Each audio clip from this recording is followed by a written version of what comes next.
A mensagem de Kardec é a seguinte: desde que se admita a existência de Deus, ninguém o pode conceber sem o infinito das perfeições. Ele necessariamente tem todo o poder, toda a justiça, toda a bondade, sem o que não seria Deus. Se é soberanamente bom e justo, não pode agir caprichosamente nem com parcialidade. Logo, as vicissitudes da vida derivam de uma causa e, sendo Deus justo, justa há de ser essa a causa. Se ela não se encontra na vida atual, há de ser numa existência precedente, pois se Deus punir, é porque fizemos o mal, mas Ele, em sua bondade, faculta ao homem reparar seus erros e não o condena irrevogavelmente, por mais grave que seja a sua falta. Então, assim, nós vamos passar a palavra ao CETIM. Já disse a respeito do CETIM, que é nosso companheiro, e, além disso, é colaborador aí nas palestras, palestrante em todos os centros. Ele está firme aí com as palestras. Desde já, nós agradecemos a sua boa vontade de estar aqui conosco. Um pouquinho mais baixo. Aí. Obrigado. Boa noite a todos. É com muita alegria que eu venho pela primeira vez nesta casa de estudos, de oração e de caridade para tratar de um assunto de doutrina espírita. Sempre que essas oportunidades aparecem, eu agradeço o Criador, porque é uma oportunidade que se renova para que, estudando, eu possa também me reformar intimamente, que é o objetivo de todos nós. Então, a minha primeira intervenção hoje é exatamente no sentido de agradecer o convite, e eu diria mais, a ousadia de convidar um neófito de doutrina espírita para estar aqui hoje, e eu quero fazer este agradecimento na pessoa do Valentim, meu fraternal amigo de muitos anos, e do Jatir Costa, que eu conheci há pouco tempo, mas é uma dessas amizades que, embora de pouco tempo, parece que vieram para ficar. E foi exatamente ele que teve a coragem de me indicar para o Valentim e para que nós pudéssemos estar aqui hoje. Bom, o tema que nós vamos tratar hoje é um tema em continuidade àquele que vocês estudaram a semana passada. Trata-se da passagem, da famosa, passagem de Jesus, quando ele foi interrogado por Pôncio Pilatos, quando, na verdade, Jesus foi inicialmente interrogado por Caifás, e esse interrogatório foi feito à noite, e a lei judaica não permitia interrogatórios à noite, mas Jesus foi interrogado por Caifás, e Caifás, prevendo que não podia aplicar nele a pena que ele gostaria, porque os judeus não podiam aplicar a pena capital, ele o levou até Jesus, e aí sim, sob o jugo do Império Romano, Jesus foi novamente interrogado por Pilatos, e Pilatos lhe fez aquela famosa pergunta, né? Tu és rei? E Jesus, com sabedoria, né, lhe respondeu: tu dizes, porém, o meu reino não é deste mundo. É exatamente, então, sobre essa passagem, né, sobre essa passagem que nós vamos tratar hoje aqui. Jesus quis, com essa mensagem, deixar claro que nós somos fundamentalmente um ser espiritual e que ocupamos apenas provisoriamente um corpo físico, né? Ora, se nós pensarmos dessa forma, né? Se nós imaginarmos dessa maneira, eu acredito que talvez a gente consiga enfrentar de forma muito mais tranquila todas as tribulações e todas as vicissitudes que a vida nos reserva, né? Então, o cerne, né, desse capítulo, que está em João, capítulo 18, e no Evangelho segundo o Espiritismo, no capítulo 2, no capítulo 2, e nós vamos tratar hoje dos versículos de 5 a 7, porque na semana passada vocês trataram do versículo de 1 a 4, né? O cerne, o fundamento maior, né, desta mensagem é conclamar a todos nós a termos a consciência, né, da brevidade da vida corporal e de que a passagem para a vida espiritual é um fato absolutamente inevitável. Se nós temos essa consciência, cabe indagarmos: por que vivemos tão apegados à matéria, como se não fôssemos desencarnar nunca? Há, porém, uma pequena história. Eu sempre, nas minhas palestras, eu procuro às vezes contar uma pequena história, poderíamos dizer uma pequena parábola, que pode às vezes nos ajudar a entender a mensagem do dia. É a história do professor com o ancião sábio. Consta que numa determinada cidade vivia um professor extremamente dedicado aos seus alunos e ao seu trabalho. Esse professor era espírita e tinha a perfeita e total consciência da pluralidade das existências e, consequentemente, da transitoriedade da vida terrena. Porém, ao completar 50 anos, ele começou a sentir, de uma forma absurdamente inexplicável, uma certa angústia com a finitude da vida corporal e, consequentemente, começou a se preocupar com a proximidade da morte. Estranhamente para ele, porque a morte nunca tinha sido, até então, objeto de suas preocupações. E a partir daquele momento, ela passou a ser. Ele julgou inicialmente que tratava-se de uma preocupação decorrente daquela alegoria que todos aqui devem conhecer, né? Aquela alegoria de que nós, os seres humanos, nós crescemos, nós evoluímos até os 50 anos, e quando chegamos nos 50, nós iniciamos um processo de descida. É aquela famosa curva de Gauss, né?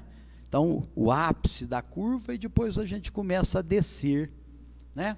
Colocam isso na nossa cabeça. Ele achou inicialmente que era isso. Aliás, né, sobre essa famosa curva de Gauss, que ocorre aos 50 anos, o poeta mineiro, meu conterrâneo, Carlos Drummond de Andrade, disse certa vez: na curva perigosa dos 50, tropecei num amor, que dor, né? Então ele ficou exatamente por imaginar-se que já estava no declínio. Essas preocupações, então, fizeram com que ele procurasse alguns amigos que já tinham passado dos 60, dos 50, até dos 60, e eles o recomendaram que procurasse um ancião, um velho, que morava numa localidade próxima, era espírita, e que fazia atendimento fraterno no centro espírita que ele havia fundado, né?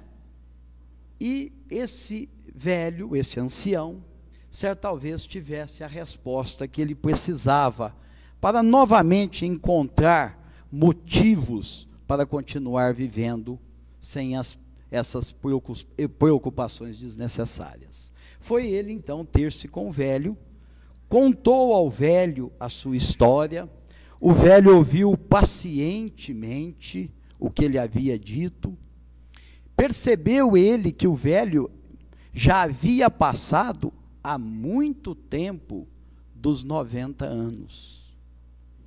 E ele estava ainda lúcido e cheio de planos, principalmente de servir ao próximo, filantrópicos, cheio ainda de vitalidade, né, de vontade de continuar ainda sendo útil.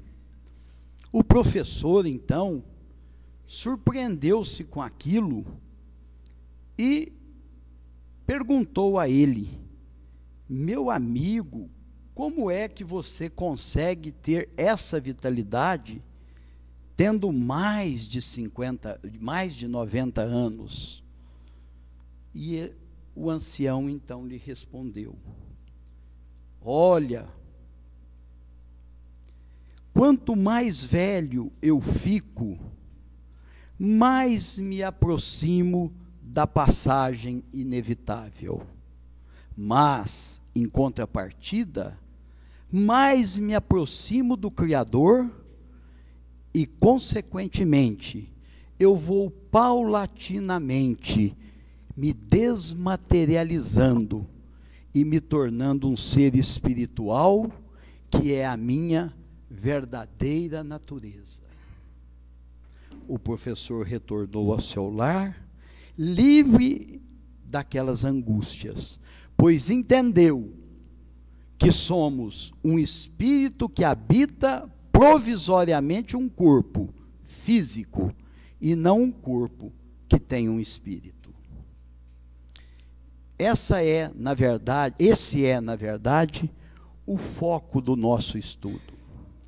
A ideia fundamental deste capítulo do Evangelho, que nós estamos estudando hoje, é nos conclamar a entender que a vida espiritual é que é a mais importante.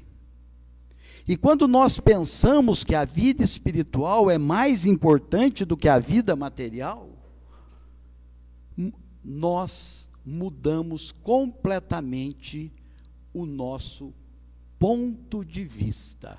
E é exatamente esse o nome que Kardec dá a esse versículo. Ponto de vista, né? Pois, se nós encararmos dessa forma, a vida material se torna uma simples passagem. As vicissitudes e tribulações dessa vida não passam de incidentes que devemos suportar com paciência, com resignação, pois de curta duração. É o maior bálsamo que nós podemos ter para podermos viver em paz conosco mesmo. Quem, durante a vida corporal, nunca passou por uma tribulação ou por uma prova? Algumas reais e concretas, e outras que foram criadas em nossa mente por nós mesmos. Tanto que o filósofo certa vez disse: a minha vida foi povoada por tragédias que eu nunca as vivi efetivamente. A morte, se pensarmos dessa maneira, deixa de ser a porta que se abre para o nada e torna-se a que dá para a libertação, a bem-aventurança e a paz. É exatamente por duvidarmos da vida futura que dirigimos todos os nossos pensamentos e ações para a vida terrestre. Tanto é verdade que a maioria das vezes oramos de uma forma equivocada, pois rogamos ao Pai afastar de nós o cálice da dor, quando deveríamos pedir ao Pai que nos reúna forças para enfrentarmos com determinação o momento da prova que é inevitável. A perda de um bem, por menor que seja, gera em muitos grande decepção. Porém, é importante considerar, e isso precisa ser muito bem entendido, porém, é importante considerar que priorizar a vida espiritual não significa que não devemos nos preocupar com o nosso bem-estar enquanto encarnados. A lei do trabalho, por necessidade e prazer, sim, por prazer, obedece aos desígnios da providência. Deus, o Criador, não condena os gozos terrenos, condena sim o abuso deles em detrimento das coisas da alma. É aí que reside exatamente o enfoque que devemos procurar dar à nossa vida. E, evidentemente, todos nós, inclusive o palestrante da noite, até porque o ouvido mais próximo é o meu mesmo. Tais abusos é que fizeram com que Jesus ponderasse a Pôncio Pilatos: meu reino não é deste mundo. O Espiritismo, sem dúvida, rasga horizontes novos que à época de Jesus, o homem de então não o teria podido compreender. Assim, o nosso objetivo principal hoje, atenção para isso, o nosso objetivo principal hoje é demonstrar, ou pelo menos tentar demonstrar, que temos que privilegiar a vida espiritual e colocar em segundo plano a vida material. Embora teimemos em agir contrariamente a isso. Existe uma passagem de Jesus que, na minha opinião, é uma das mais belas páginas que eu conheço. É aquela em que um seguidor de Jesus, extremamente preocupado, porque se sentia no dever de participar de um funeral, de um enterro de uma pessoa que havia desencarnado, e se afastou de Jesus, e Jesus então o chamou e lhe disse: deixe que os mortos enterrem seus mortos. Essa passagem, para mim, demonstra com clareza lapidar, não que Jesus tivesse qualquer ideia de diminuir ou minimizar a dor da perda de um ente querido, longe disso. Mas o que ele quis demonstrar é que aquela morte não representava nada dentro de um contexto maior, e que deveria segui-lo para poder entender as verdades que são efetivamente imutáveis. Toda vez que a gente trata de um tema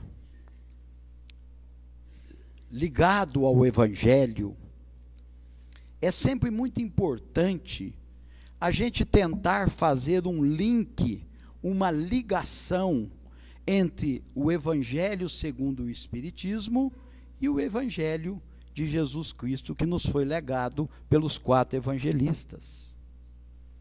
Eu uso dar a isso o nome de temas em concordância, algo que é muito usado por aqueles adeptos os evangélicos, né? Tentar pegar um tema dentro do Evangelho de Jesus e um tema dentro do Evangelho segundo o Espiritismo. Então é muito importante para a gente entender algumas coisas com relação a essa ideia que Jesus quis nos passar, de que somos um ser espiritual e não um ser material. Eu acho que merece que a gente examine o cenário político e social que os judeus viviam quando Jesus visitou o nosso planeta. Relembrar apenas coisas que eu tenho a certeza que a maioria sabe. Quando Jesus iniciou a pregação em nosso meio, o povo judeu, que já havia sido subjugado pelos egípcios, estava naquele momento sob o jugo do Império Romano, que os obrigava a pagar grandes somas de tributos. O povo judeu esperava ansioso a vinda do libertador, conforme lhes havia sido prometido nas Escrituras pelos profetas. Mas atenção, o libertador que eles, judeus, imaginavam que viesse, era alguém capaz de lutar literalmente com os romanos para libertá-los daqueles grilhões. Portanto, os judeus esperavam um senhor dos exércitos.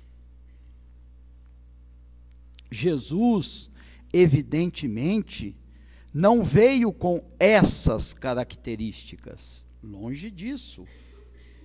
A libertação que ele trazia era outra, diametralmente oposta, de caráter eminentemente moral. Não era uma revolução política, era uma revolução interior. Os judeus esperavam um revolucionário político. Jesus veio com uma mensagem para revolucioná-los interiormente. Porém, não obstante todos os feitos magníficos dele, chamado por alguns segmentos religiosos de milagres, o fato é que Jesus desagradou a cúpula judaica. Acabou sendo preso, processado, condenado e executado em tempo recorde, menos de 24 horas. Se analisarmos detidamente o processo a que Jesus foi submetido, gente, e aqui agora é o advogado que está falando, nós vamos concluir, por absurdos que, talvez, eu digo talvez, mas acho que posso afirmar com segurança, não tenha se repetido em nenhum outro momento, com nenhum outro personagem na história da humanidade. Primeiro, Jesus foi preso sem existir contra ele uma única acusação formal. Para os judeus, ele era acusado de não guardar o sábado. Então, a acusação que os judeus faziam a ele era de que ele não guardava o sábado e que a lei mosaica exigia. Como os judeus não podiam aplicar penas capitais, como eu disse no início da minha exposição, eles resolveram, não é, levar Jesus a julgamento pelas autoridades romanas. Já para os romanos, a acusação era de que Jesus incitava o povo a um levante contra Roma. Veja bem, para os judeus, a acusação é de que ele não guardava o sábado. Para os romanos, era de que ele pretendia um levante contra Roma. Daí, gente, meus queridos amigos, a pergunta de Pôncio Pilatos a ele: tu és rei? Porque Pilatos esperava que ele dissesse que sim, porque se ele dissesse que sim, estava confirmada a acusação.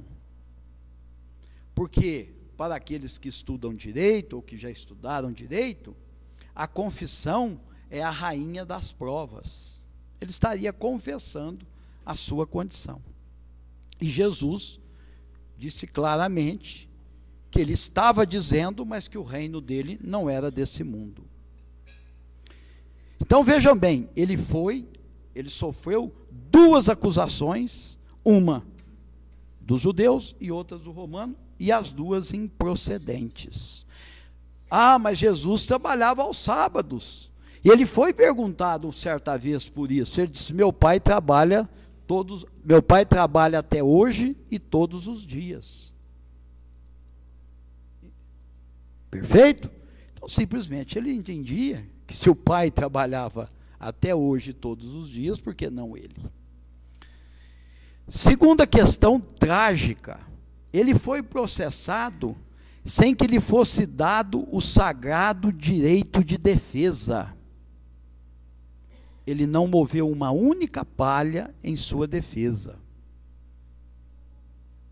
Ele foi condenado à morte sem que tenha lhe sido dado qualquer possibilidade de apelação. E na lei romana era direito de todo condenado à pena capital o recurso ao Império Romano, ao poder central. Ele foi executado com requintes de crueldade física e moral.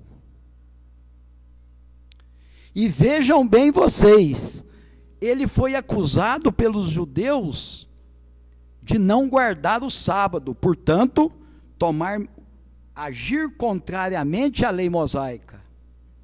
Mas não esqueçam que Caifás, no afã, na vontade de condenar Jesus com rapidez, ele interrogou Jesus à noite, e a lei mosaica proibia interrogatórios noturnos. E foi em razão disso tudo que Pilatos, então, fez a famosa pergunta: tu és rei? E Jesus respondeu: tu o dizes, mas meu reino não é desse mundo. Muito bem, gente. Feito esse pequeno retrospecto do momento histórico da vinda de Jesus e do processo, nós temos que pegar isso agora e trazer para o nosso mundo, trazer para os nossos dias. Principalmente para todos nós que estamos aqui, que nos declaramos espíritas. Então, eu sempre acho que devemos relembrar algumas verdades espíritas. Primeira, somos essencialmente um ser espiritual que está momentaneamente ocupando uma vestimenta corporal. Nenhum espírita pode ter dúvida disso. Quando nós admitimos isso com sinceridade, nós mudamos completamente o nosso ponto de vista em relação à vida terrena. E como já disse, passamos a encará-la como uma simples passagem, uma breve estada. E assim, as vicissitudes e as tribulações passam a ser incidentes que devemos suportar com paciência e resignação. Em síntese, a nossa verdadeira natureza é espiritual. Segunda questão: Deus é a causa primária de todas as coisas. Um ser bom, misericordioso, perfeito e fundamentalmente justo, razão pela qual trata todas as suas criaturas da mesma forma. Isso talvez nos permita entender algumas desigualdades, não é? Terceiro, acreditamos na imortalidade da alma e na pluralidade das existências, que se processa através da reencarnação. Sobre a reencarnação, pelo menos em duas oportunidades, Jesus faz alusão a ela de maneira clara e indiscutível. A primeira, quando afirma aos discípulos que Elias havia voltado e que esteve entre eles. E a segunda, quando Jesus afirma a Nicodemos de que ninguém chegará ao reino dos céus se não nascer de novo. Quarta, temos a consciência de que há uma lei imutável, a de causa e efeito. Colhemos o que plantamos, algumas vezes em mais de uma encarnação. Portanto, todo vale de lágrimas vivenciado por uma criatura são efeitos de causas e de excessos por ela própria cometidos. Quinta, que o Espiritismo codificado por Allan Kardec se constitui na terceira revelação: Moisés, Jesus e Kardec. Sabemos que as pessoas no tempo de Jesus não estavam preparadas para ouvir e principalmente entender toda a mensagem do Mestre. Tanto é verdade que ele mesmo, Jesus, disse a Pedro certa vez: eles têm olhos, mas não veem, eles têm ouvidos, mas não ouvem. Assim, parte da mensagem revolucionária, no bom sentido, ficou para ser desvendada em momento oportuno, quando a ciência já tivesse evoluído suficientemente, e principalmente para quando as pessoas já estivessem mais maduras para entender o novo código de ética disponibilizado aos habitantes do nosso planeta. Parte da mensagem de Jesus ficou encapsulada. Essa expressão não é minha, é do meu confrade e amigo Felipe Salomão, para ser desvendada em um momento oportuno. Admitida como verdades todas essas premissas, indaga-se: por que dedicamos parte substancial do nosso tempo e da nossa vida com as coisas da matéria e quase nada com as coisas espirituais, já que são elas que verdadeiramente contam?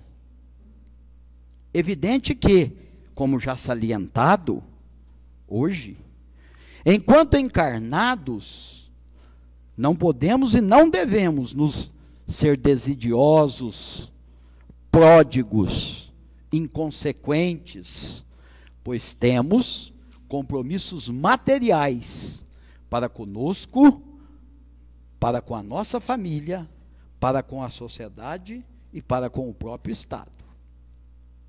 Mas não é razoável admitir que devemos privilegiar substantivamente a matéria,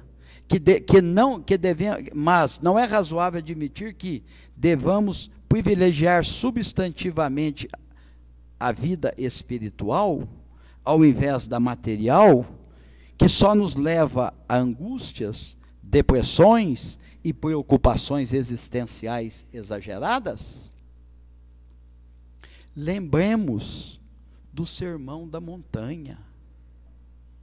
Olhai para as aves do céu, que não semeiam nem ceifam, nem ajuntam em celeiros, e vosso Pai Celestial as alimenta.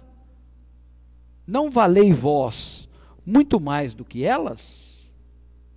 Será que nós não poderíamos dedicar uma parte maior do nosso tempo com coisas mais simples, com coisas mais elevadas espiritualmente? E eu tomei a liberdade de relacionar algumas, já chegando para a tranquilidade de vocês ao ponto final da palestra. Quantas vezes acordamos ou deitamos sem elevarmos por um instante o nosso pensamento ao Criador para agradecer, no mínimo, o dom da vida? Quantas vezes deixamos por orgulho de pedir perdão pela palavra dita, quando deveríamos ter nos calado? Ou quando calamos, quando deveríamos ter nos manifestado? Quanto tempo do nosso dia dedicamos a ajudar desinteressadamente e sem ostentação, o nosso próximo? Quanto tempo nos damos ao prazer de escutar uma boa música ou uma boa palestra que nos eleve espiritualmente? Será que nós estamos praticando o Evangelho no lar? Será que nós estamos visitando enfermos e encarcerados com alguma frequência? Quanto tempo nos preocupamos em contemplar a natureza e toda a beleza que há nela? Evidente que todas essas práticas não enchem os cofres de dinheiro, mas certamente nos dão grandes bônus e dividendos espirituais. Tenho para mim que se todos os postulados cristãos e mesmo espíritas se perdessem, mas restassem as bem-aventuranças de Jesus e aquela mensagem simples que a Simone, a minha esposa, leu no início dos nossos trabalhos de Allan Kardec, se sobrevivesse apenas às bem-aventuranças de Jesus e aquela simples mensagem de Allan Kardec que foi lida no início do nosso trabalho, da nossa reunião de hoje, eu tenho para mim que a humanidade já teria um código de ética suficiente para seguir em frente sem maiores truculências. Eu iniciei a minha palestra contando a vocês a história de um ancião. E esse ancião, gente, essa história, essa parábola, vocês não a encontrarão em lugar nenhum, porque essa parábola foi eu que a criei a partir de um fato que eu conheci, e esse velho de 90 anos era o meu avô. E esse meu avô, já desencarnado, espírita, desde os 17 anos, e que conseguiu viver com muito otimismo até próximo de 100 anos, com a cabecinha ótima até os 98, depois deu uma pioradinha, mas até os 98 com a cabeça espetacular. Esse meu avô, ele gostava de uma poesia que retrata a história do velho. Uma vez eu perguntei a ele, coincidentemente eu herdei o nome dele, ele chamava-se Setímio Salerno, e herdei também o gosto pelo direito. Então nós tínhamos, e o gosto pela doutrina espírita. Nós tínhamos algumas afinidades. Uma vez eu perguntei a ele, vô, qual é a maior dor que o velho experimenta? É a proximidade da morte? Ele disse, não. É ver os amigos irem, os familiares irem, e a gente vai ficando sozinho no mundo. Então, eu um dia lendo uma poesia, eu declamei, consegui decorar essa poesia, e declamei para ele um dia, e me lembro que ele veio às lágrimas. A poesia chama-se Solidão. É de um poeta chamado Salomão Jorge. Ele viveu próximo aqui de Franca, pelo que pude saber. Então, Salomão Jorge, falando exatamente desse velho, né? Ele disse assim: a gente neste mundo despertando, sai em busca da terra prometida. Cantam festivos pássaros em bando, canções de amor pela estrada percorrida. Mas, a cada hora que passa vai tombando morta uma folha da árvore da vida.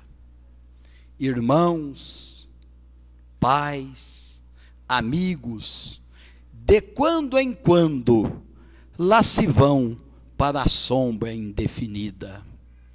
Depois de tanta mágoa e dor tamanha, de ver que o nosso lar desaparece, fica-se como pária em terra estranha. Tudo nos foge, nada se detém. Parece que ninguém mais nos conhece e que nós não conhecemos mais ninguém. Muito obrigado a todos.